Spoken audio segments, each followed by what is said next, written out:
Welcome to Alfie Talks. I'm your host Alfiya and welcome again for the very first episode of the podcast series Renders and Runways, where we unveil the journey and behind the scenes of a master's student in architecture. Today we're picking up a camera and mics, and we're hanging out with Daizie, a master's student at University of Liverpool. She's come all the way from Vietnam to build something big. Welcome to the show, Daizie. Hi, thank you, Alfiya, for inviting me. I'm really honored to be on this Pleasure. How are you, Daizie? I'm feeling great. The sun is shining today. Yeah.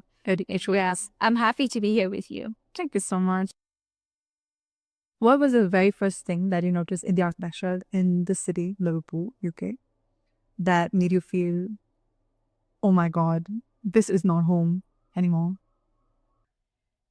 So I think the first thing that captivated my eyes was the brick walls. I think that is one signature feature of architecture in Liverpool. Like in Vietnam, we don't have a lot of cluttered building. Most of the walls are just painted. So I think that the red bricks really made me think that, oh, I'm not home anymore. How is the architecture back in Vietnam? How is it very different? Well, I think so. Firstly, if you go to the cities, you will see a lot of houses it's like really towns compact. Okay, yeah.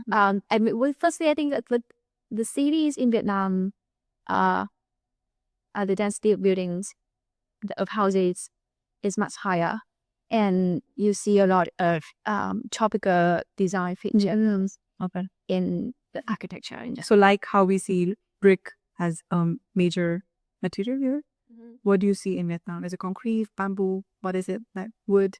I think that if you go to the cities, concrete should be the dominant material, and also a lot of glasses too. Okay. So as international students moving abroad, it's very difficult to fit in our life in a suitcase. So Daizie, in your case, what was the hardest thing to fit in your suitcase? It could be an object or a piece of your culture. My attitude. So, yeah. So in Vietnam, when I was in Vietnam, I was the badass bitch. You know, I was the strong, independent woman. That was all my friends call me. I was very strong and I'm always moving, like very dynamic, and also like when you talk to me, you can really feel the energy of like burning energy in me, you know. But then I moved here and I become a little puffy cutie. Maybe it's just because mostly people expect people see Asian, especially East Asian girl, to be cute. So I feel like I am cuter After coming here. Yeah, I mean, strangely. Yeah. One thing I think also because of the language barrier, because all of the language that I learned from the books, I learned from the academia. So like the language, the English that I know is kind of posh and elegant. Like it's not really like English language doesn't represent that part of myself, that crazy badass bitch part of myself. So like Vietnamese does. So yeah, I think it's also because of the language. But in terms of objects, I'm not bringing any snacks here because I would love my friends to try Vietnamese snacks. I'd love to try. What is your favorite snack? I think so we have so many types of snacks. But I think one of my favorite is dry jackfruit. Yeah, and like I mean, it's hard to even find fresh jackfruit here. Oh yes. So but I would love to, and also we have other dry tropical fruits, and I would love for you to try, and also for me to try. like definitely a snacks because like I cannot find any Vietnamese snack here. None of the Asian stores have them? No, they have a lot of Chinese and Korean, but unfortunately not Vietnamese. Oh, that's sad. We all know the grind. Architecture student stereotype. No sleep, black bolts, which I'm wearing right now. Glue and paint on the fingers. All messy. How is master's life? Is it intense? Have you found a secret work-life balance? It is very, very intense. I mean, I think that the master course we take in the UK can be expanded to 2 to 3 years, but they condense everything in just 1 year, so it's very, very intense for us. In terms of work-life balance, for me, it's very situational. It depends a lot on the scenario, on the circumstances. But one thing that I keep reminding myself is to staying calm. Because, when you are calm, That's important. yeah, it's important, right? So when you are calm, just you can figure out things. But if you like in a state of getting to be panic, then like your mind became blank and you cannot think of anything. So Panic mode does not resolve any of exactly. Yeah. So just I think for work-life balance, my number one top tip is just try to stay calm. Maybe separate yourself from work, go down for the work, read the book to entertain yourself a bit, and then just to keep yourself calm, and then you find a way to solve the problem. That's very nice. So Daizie, if you were to move to your studio right now, what are the 3 things you would carry with you? Coffee is given for most of us, but let's say apart from coffee, what would the 3 things be? Okay, so I actually don't drink coffee. Oh, yeah. okay. I do drink tea sometimes and also matcha, but I don't find coffee really my cup of tea. That's interesting. Okay, so 3 things. Firstly, my laptop for sure. Very important. Yeah, very important. Secondly, food, snacks, and drinks. You need to stay hydrated, and also we need snacks just to cheer ourselves up a little bit, and keep the energy. Yeah. Okay. And the last thing, I like to bring a book. Ooh, that's lovely. Oh, thank you. But it's not like the serious reading the coursework book, something like that. It's just a fun book. Like, for example, a novel. Okay. Romantic books. I'm really into romantic books recently. Okay. So it's just for me to relax my mind sometime, to keep myself entertained sometime. Because you need entertaining during your work time, but I don't want to do doom scrolling. So That's a very strong one. That's nice. yeah, just to keep myself entertained. Yeah. Do you have any book suggestion for me? Depends on what kind of book you like. I mean, what genre you like. Or what is the book you've been reading recently? I'm reading a book called Alfiya recently. I mean, I think a lot of my friends heard about it. I keep talking a lot about it. I love it. You might read it sometime. Okay, Daizie. So tell me a little about your course. Why did you choose them? Oh, my course. I love to answer that question a lot. Yes. Thank you for asking. So, after working for a few years, after graduate from my bachelor in architecture, I just found myself like getting to the dead end. It's not that bad, but it is what it is. So, and then after 3 years, I kind of like get to know myself more and know my strengths, my weaknesses. So let's say that I don't think I'm really good at designing. Okay.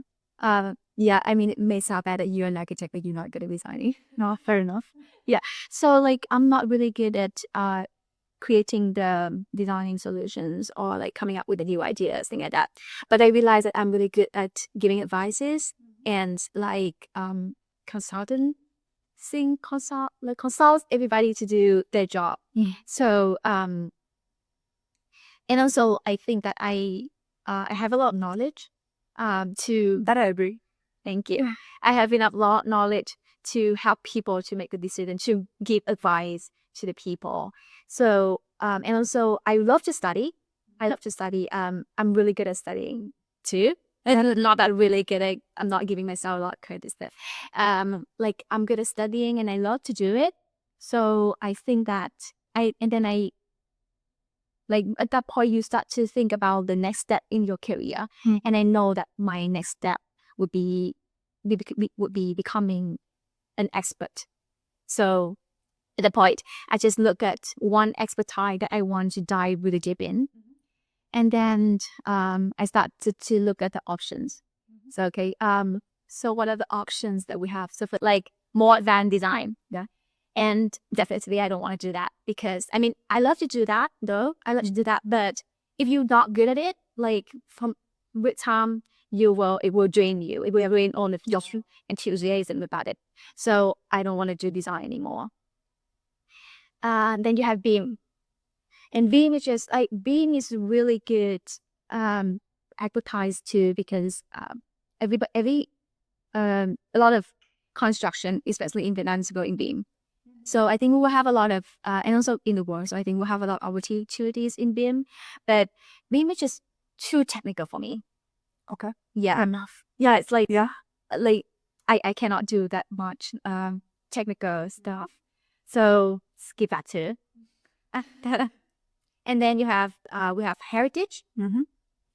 I mean, I love heritage too. I love heritage buildings too. I haven't ever worked on an heritage project before. And then also, let's say that if I go back to Vietnam, I don't think a heritage degree will be good for me because we have limited funding in terms of heritage building, in terms of preserving heritage building. So I don't think that I will have a lot of opportunities if I go back to Vietnam. Okay. And then finally, we are left with sustainability. Okay. But you have so many other options like AI and stuff, but then sustainability. So I got some, like a little fraction of experience in sustainability. And I think that sustainability is like the advertise of the future. I mean, you see many governments and also you see that the sustainability awareness, the green awareness is rising. And I believe that it will be the future. There would be, I mean, it is actually happening now, but I think more and more governments and also private companies will invest in sustainability. So I see a lot of opportunities in it. That's why I decided to do sustainability. So your course is mainly focusing on sustainability and environmental aspects also. But yeah, so let's just say that sustainability is broad. What I study in this course is, let's break it into two parts. The first part is the environmental design. Okay. So we will look closely at the climate and also the climate change and any like climate factors. And then we will try to design the building based on the climate data and the environment. Not just the climate, but also the environment, like the surroundings. We call it macroclimate or microclimate. Yes. Yeah. So we'll try to make the decision based on climate data to reduce the energy demand of the building. Yeah. And the second part is that we will take a close look at net zero. The ultimate goal is to reduce the carbon footprint of a building, of a building, and the whole process, and the whole life cycle of the building. And in order to do that, we basically firstly reduce the energy demand by passive design. Yeah. And for passive design, we will look closer at the climate condition of the buildings. We will design based on those, and in order to reduce the energy demands of the building. Okay.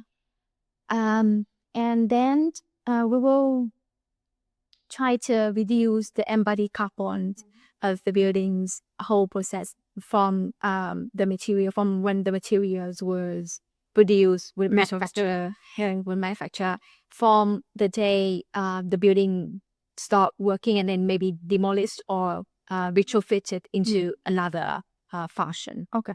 So basically, yeah, that's what we study in this course. I hope that I explain it, that I make sense to the audience. Yeah, that was clear. So do you like your course? Does it meet your expectations of what you had back home when you were applying and what you thought about this course to be? And now that you're studying it, does it live up to your expectations? Do you think it's worth it? Oh my God. Honestly, I'm not trying to bribe anybody, but I'm really like this course. I like. That's lovely to hear. Thank you. Because Thank you. I've heard many people who come here and they still don't like their course. Yes, a lot of my friends do.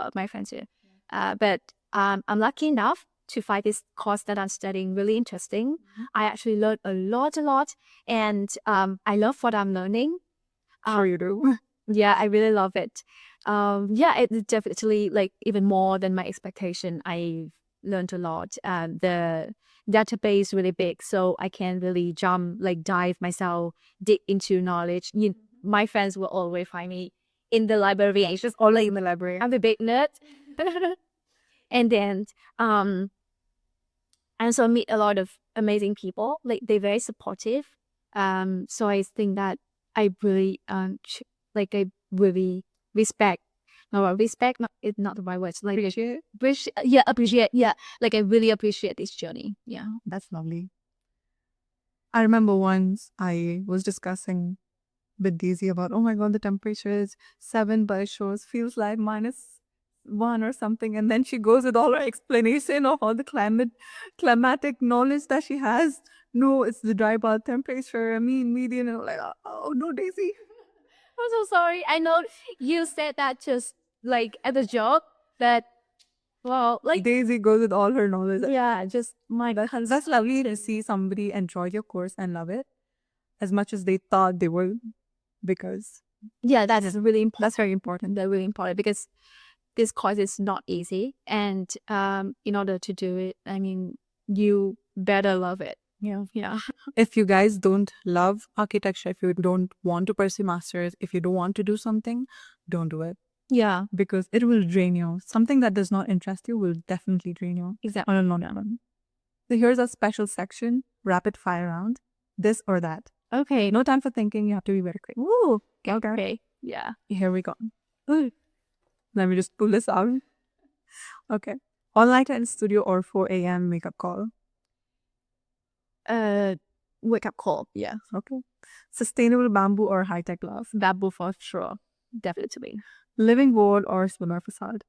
Living walls. Okay, I know that living walls has so many problems, but solar facade has more problems. So yeah, Currently the kids.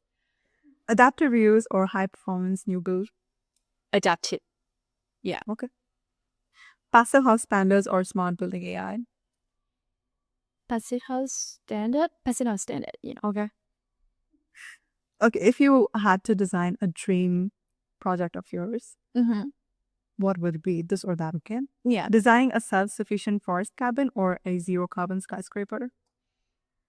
Definitely a zero carbon skyscraper, because like I don't have to dream to build a self-sufficient cabin in the woods. I mean, many people did that, and I mean, I can't do that too. If it's just like a small lodge for a single person, I think I can achieve that. We can achieve that.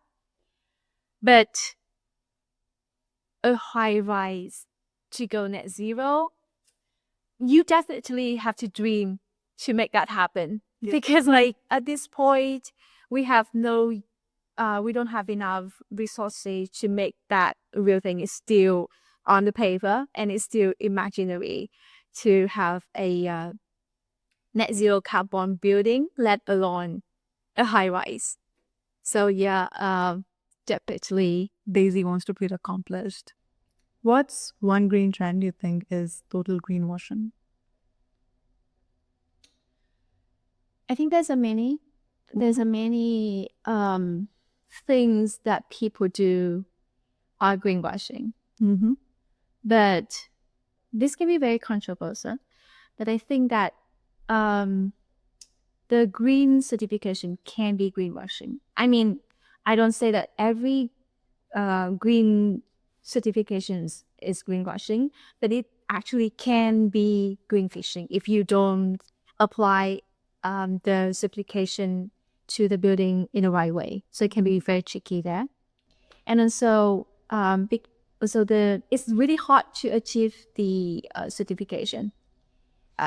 They have many certifications have very strict criteria, and in order to fulfill all of the criteria, maybe some criteria are irrelevant to the buildings, and also maybe it's not like it also costs a lot of money to achieve the criteria. And personally, I believe that finance and sustainability is one kind of sustainability that you have to take care of, but you have to see. So like I never want, like for example, if I have a client, I never want my client to sacrifice the their finance for sustainability, because it actually not sustainable too. So When it's actually not sustainable, but you're putting in money to get it certified. yeah. So I mean, for green certification, it is becoming more and more popular. Mm-hmm. Yeah. A lot of buildings want that, and a lot of practice want that too. But let's say that I think it's very tricky, that you really have to be careful with that. Fair enough. We're coming to the end of the podcast. So, last question. For someone who's listening back home, who's about to hit the apply button for masters abroad or masters in their home countries, what is one advice you would give them? Know yourself. Yeah, I mean, that is the only one thing that you need to care about. Because a master degree, not everybody is studying master. Yeah. Right? And a master degree is a big investment. It is much even bigger when you study abroad like us. The currency difference is Absolutely. yeah, and It's crazy at the moment. it's crazy, right? And also all of the traveling and studying in a complete different environment just add more layer of complexity, and also require more investment into it. So this kind of journey is not for everyone. Let's say that it's not for everyone, and I think it only works if you really know what you're doing. Self-awareness is very important. Yeah, because when you invest, you have to know what you are investing in, right? So in order to make it profitable, so you have to know yourself very well. I mean, not that very well. I mean, But yeah, not in a way that you just want to do it out of fun. yeah. I mean, don't do it just for the sake of it. I mean, you know what I mean? Yeah. Like, don't go on a master course just to have a master degree. You have to know what you can get away from that, what you can get out that, how the whole journey, and also the degree itself will benefit you in the future for your career. Yeah. So yeah, know yourself very well, what you want to study, and how you want your whole journey and the degree benefit you in the future. That's a lovely answer. So we have a special section in our podcast. Give a message to your audience in your language, Vietnamese. Okay. So I will say my advice in go ahead. So, mình có một cái lời khuyên cho các bạn trẻ muốn có một cái bước nhảy trong cái sự nghiệp của mình bằng cách đi học master, là đừng đi học bởi vì cái bằng. Hãy biết rõ bản thân mình là ai, biết rõ mình muốn gì, và biết rõ là cái hành trình này cũng như là cái bằng cấp này sẽ hỗ trợ các bạn sẽ đóng góp như thế nào cho các bạn ở trong cái hành trình sự nghiệp tương lai, để mà mình nghĩ đấy là cách tốt nhất để các bạn có thể enjoy cái hành trình này, cũng như là khiến cho cái hành trình sự nghiệp học hành của các bạn có kết quả tốt nhất có thể. Okay, we definitely need some translation for that. Yeah. Okay, that's lovely. Yeah. Thank you very much for joining us, Daizie. I appreciate it. I'm really honored to be your first guest. It's my pleasure. It was amazing. Thank you very much. Yeah. The answers were lovely. And I hope it helps anybody who is looking forward to do the masters and who is looking forward to do something in lines with sustainability. And yeah, that's a wrap, I guess. Yay! If you enjoyed this chat, make sure you follow us on YouTube and Instagram at Alfiya Talks for more behind the scenes studio chaos. And to all the students listening, may your renders be fast and undo buttons never fail you. Thank you very much for watching. See you in the next episode.